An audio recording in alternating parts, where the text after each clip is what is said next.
quartile. Did the committee get the top 4 that'll last a week this time?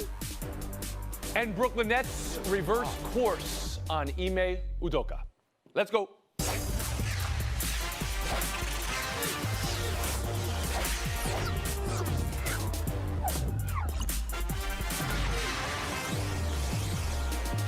When the Brooklyn Nets fired Steve Nash 8 days ago, the reporting was they were doing due diligence on Ime Udoka.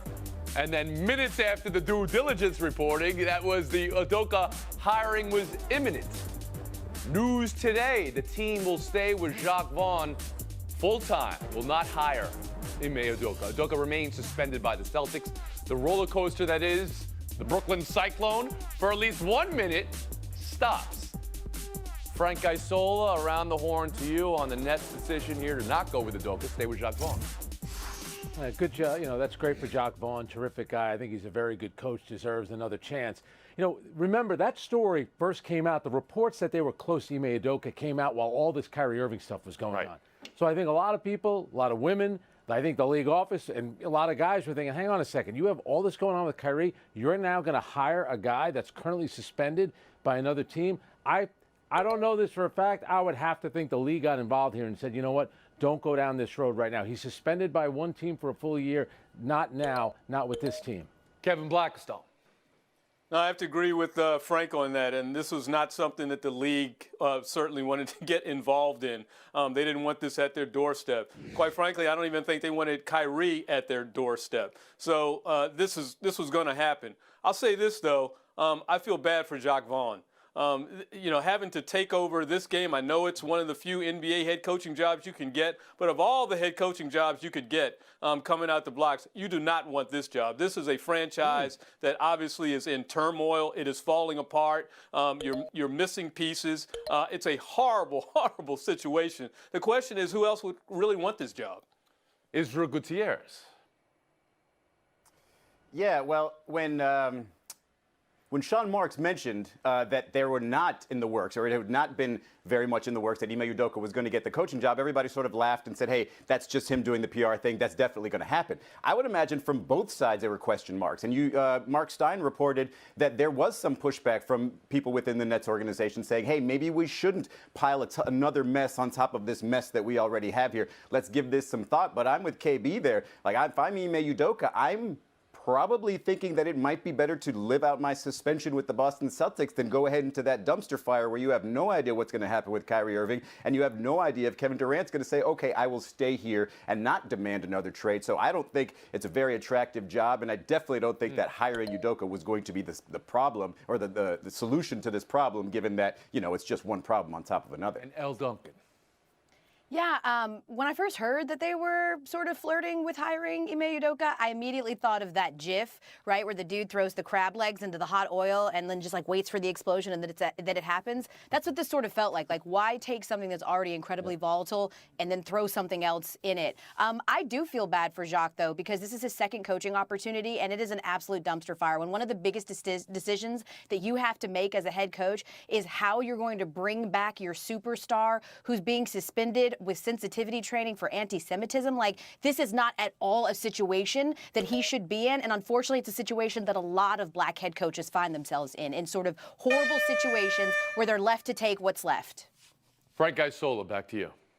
Yeah, the good thing is they're 2-1 since Jacques Vaughn took over. And the big thing with the Nets, it wasn't offense, it was defense, and they're defending really well. One other thing, too, the Nets can't beat Boston. They didn't beat them last year. They got swept, but they've caused a lot of unrest. The Kevin Durant thing over the summer, is he going to be traded maybe for Jaylen Brown? And then even with this situation, the Boston Celtic players felt, hang on a second, you're telling us he can't coach our team, but he's allowed to go coach the Brooklyn Nets. So that also caused some unrest there. We'll see how it works out for Boston. Obviously, for the Brooklyn Nets, I think they did the right thing here. But the headline for you is you believe, you don't know this, but you believe this was the NBA saying, no, you can't do this. 100%. I don't think it's too much aggravation for everyone involved. He's going to get paid. Ime Udoka is going to get his money from the Boston Celtics. I think Kevin Izzy and El said it right. Give it a year, and then everyone will reevaluate. He's going to end up getting a job somewhere. This actually helped Ime Udoka, believe it or not. More from the Nets. Kyrie Irving and Adam Silver's meeting was yesterday, and reportedly it was productive.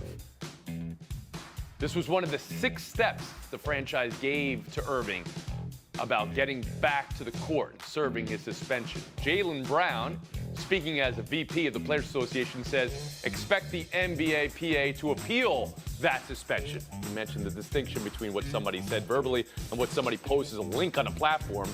It's uncharted territory. So the idea of 6 steps to return, Kevin, is the Irving suspension unfair? Well, first of all, let me just say this to what Jaylen Brown said about the union coming out to appeal his suspension. That's what a union is supposed to do. It's supposed to protect its membership, and that's what they're doing. Now, the question about it being fair, I didn't think it was necessary. I'll say that. I think what is necessary is that Kyrie Irving needs to read a damn book, and not one that just somebody spits out on a street corner, but one that's done by someone who's papered, someone who is a scholar, someone who has done peer review research on the particular topic that you want to talk about.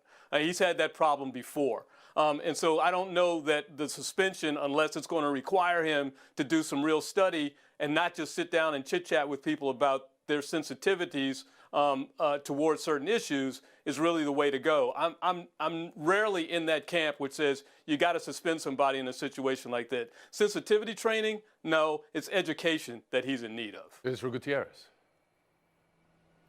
Yeah, well, Kyrie's gotten so many chances to sort of fix his own problem. And what it feels like is happening here is what the NBA gave him, what looks like a list of 6 things that he should do, is really kind of the playbook to recovering from this type of PR nonsense. And whether you want to call it the $500,000 fine or the $500,000 donation as going a little bit too far, that seems like something that they came to agreement with that they should do anyway, and probably just put that onto the list. But it seems like the NBA is saying if we left this to Kyrie's devices, he would not do the right things to clean up his image, to essentially apologize to a group of people that he has harmed. And so therefore we are going to create this list of things that he's going to have to do. Because if you look at all of those individually, none of them are some sort of thing that's too grand or over the top. It's all just simple things that you would do if you had this type of outward PR nightmare, which he has put himself in. So I don't think it was too much. And I do think that they're basically trying to do the work for Kyrie that they don't think Kyrie will do for himself. El Duncan?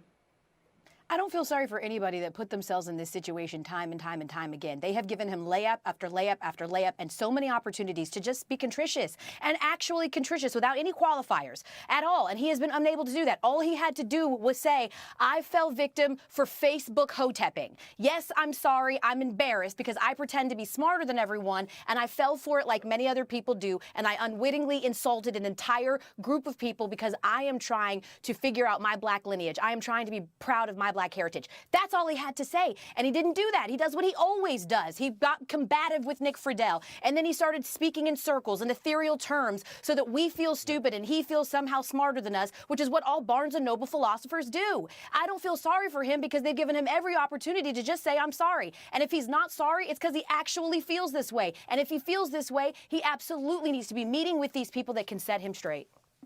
And Frank Isola, hearing the Players Association expects to appeal this and that the meeting yesterday was productive. Is it time to move forward here and reinstate Kyrie Irving? Well, yeah, well, a couple of things. I think what Kevin said is 100% right. The union, that's their job, is to, fight for Kyrie Irving. I think really what they're fighting for is the 5 game checks. Obviously, he's going to be suspended for the 5 games. Now, to Izzy's point about those steps, if I'm Kyrie Irving, I would want to do that because it's not just about potentially being reinstated by the Brooklyn Nets. It's for a future employer. It makes it easier, it makes a soft landing spot if you were to end up, for example, in L.A., maybe the Miami Heat, who are struggling right now, may think, you know what, let's roll the dice here. So I think if I'm Kyrie Irving, those are not outrageous things. Now, the $500,000, I could see him saying, hang on a second, he ain't taking my money. He already took 5 game checks. That part I understand. But meeting with leaders of certain groups, I don't think that's asking too much. Consensus last week was, on this panel, that Kyrie Irving had played his last game with the Nets. He wouldn't come back, whether from team's decision or his decision.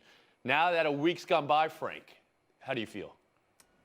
Well, new coach, maybe that factors in as well. By the way, the first game that he can, in theory, come back for, Sunday against LeBron James and the Lakers. I still say it's up in the air. I'm not El sure Duncan? I think that he will play for the Nets again. Absolutely. KB? Clearly.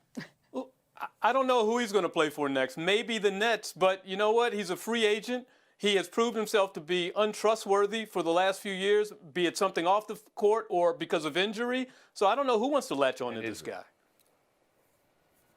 I think it depends on how important basketball is to Kyrie, but I think if it is that important to him, he will have to play for the Nets again in order to possibly play for anybody else in the future. One more story. Georgia, Ohio State, Michigan, TCU, then Tennessee, Oregon. Did the College Football Committee get the top 4 right? And will this one hold a week? Israel Gutierrez around the horn to you.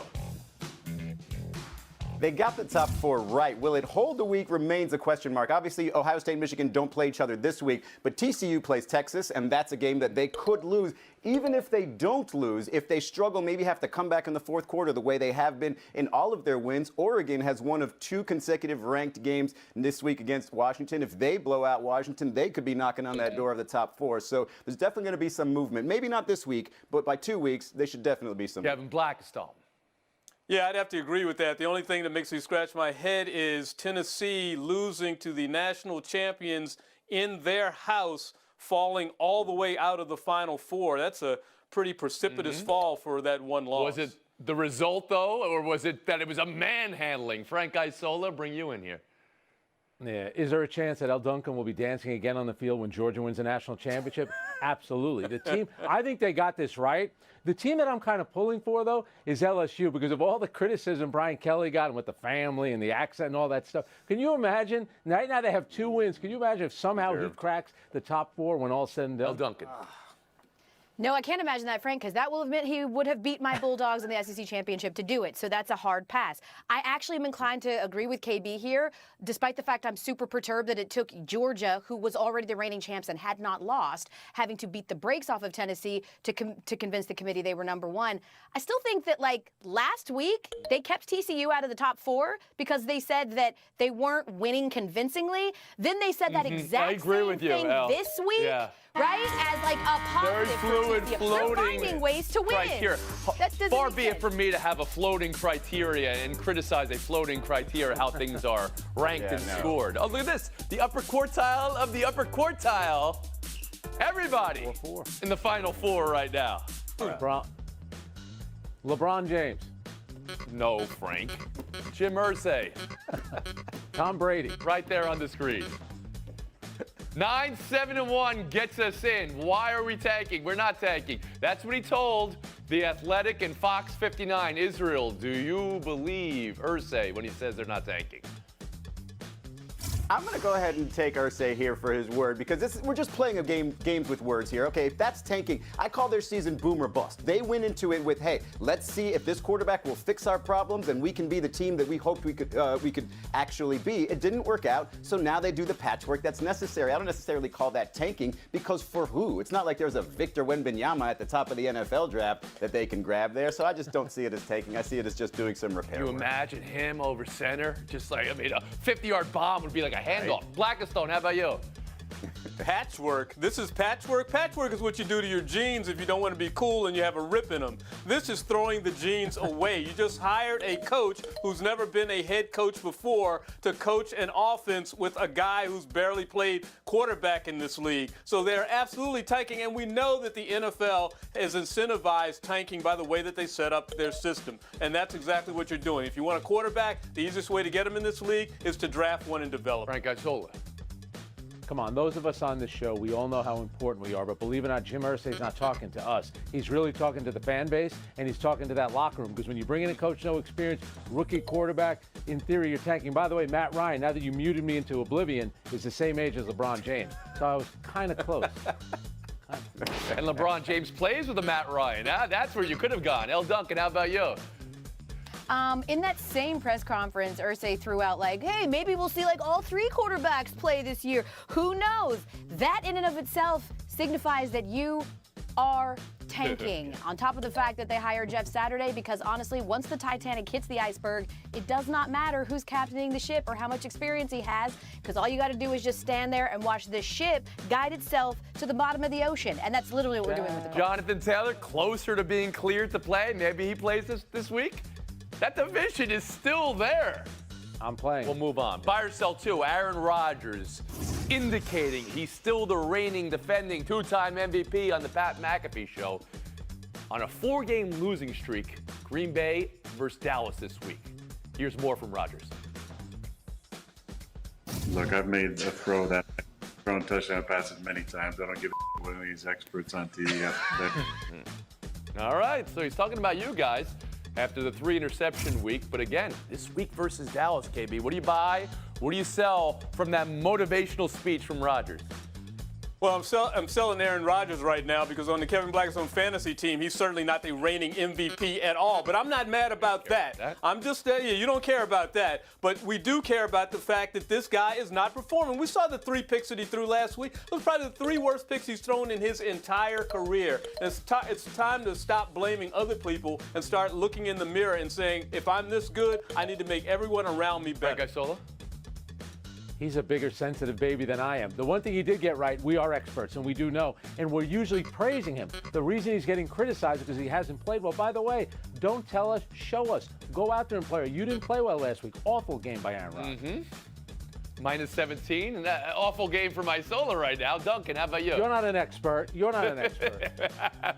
Yeah, I feel like just when Aaron Rodgers can't get more unlikable, he goes on the Pat McAfee Show, which, by the way, has been great for us in sports media every Tuesday. I don't care about what's good for you people, okay? Talk to me this. He's reminding us he is the MVP, 2-time defending MVP. He's reminding us that he threw bad interceptions in his career before. He's thrown them, and he's recovered. Can he recover this week versus Dallas, El? No, this is the same guy that reminded us a few weeks ago that even though his team lost, he got an A and everybody else was horrible. His team morale is horrible. He's not being a good leader. This is bad. He's had 4 straight games of a sub-50 total QBR. That's the worst streak for him since he's took over the job back in 2008. Take some accountability, Aaron. I'm sorry. He's not Aaron anymore. I personally think Frank is killing it, by the way. Look, in this same interview, Aaron Rodgers said that he's going to continue to inspire his teammates. When do you remember him being an inspiration? At least not publicly, outside of how he plays, right? He's not really been an inspiration, and lately we've been hearing that his young wide receivers are not very happy with him using them as scapegoats for this season, so I don't think he's really helping the situation. Frank, any last words as we say goodbye here? El, let's go for a drink. I always wondered what you guys did when you go back there. Frank. For beating a team ranked number 5 when you were ranked number 14. Ohio State did it last night in beating Tennessee. Israel Gutierrez, around the horn to you. I would argue that's more of a court sprinkle. Not that many people on the court there, but look, you're right Tennessee, a women's college basketball powerhouse. It's a Tuesday in Columbus. You beat them, you force 29 turnovers. Why the heck not just jump on the floor? It looks pretty safe. That one doesn't look very dangerous. I'll tell you why. Number 1, you were favored to win the game. Number 2, you are also a ranked team. Number 3, you have also beaten top 5 teams before. You know who should have stormed the court last night? Georgetown fans. They won for only the 2nd time in 321 days. They should have stormed the thing. Over Coppin State? I don't know about that, but you had about 4 points there, and that's what you earned, KB. We'll move on. Do the Sacramento Kings get hosed more than any other team in the NBA? That's my question to you. Another 2-minute report concluding a big miss call in a Kings loss. You're looking at it, Kevin Blackstone. Is it not so good to be the Kings? It is not so good to be the Kings, but it's not so good to be the Kings because they get screwed on these calls. It's not so good to be the Kings because the Kings haven't had a winning team in like 20 years now. Are you kidding me? This is one of the worst teams to play on in the NBA, and no one's talking about that, but they're talking about a call at the end of a game. Israel? Nobody feels more like a little brother in the NBA than the Sacramento Kings to the Golden State Warriors, who are like 45 minutes away. And then that happens on the Warriors floor. The Kings just have to throw their hands up in the air and expect these things to happen these days. No, I don't agree especially with that. against the No. And the 2-minute, thank you so much. You made us feel better that we lost. They are, in the history of the sport, they lost an NBA Finals appearance to something like this. And now we have it still happening 20 years later. Kevin Blackstone, 30 seconds. Thank you very much. Well, if you were like me, you were up late last night, not watching sports, but kind of a sporting event. It's called the midterm elections.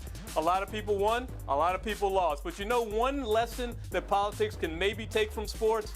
Take your loss, lick your wounds, go home, and don't yell and scream about it. Live for another day. That's the lesson that can be learned. And that's something that sports has been doing forever. Oh, I know the Saints and the Patriots fans kind of sued for some W's, but not gone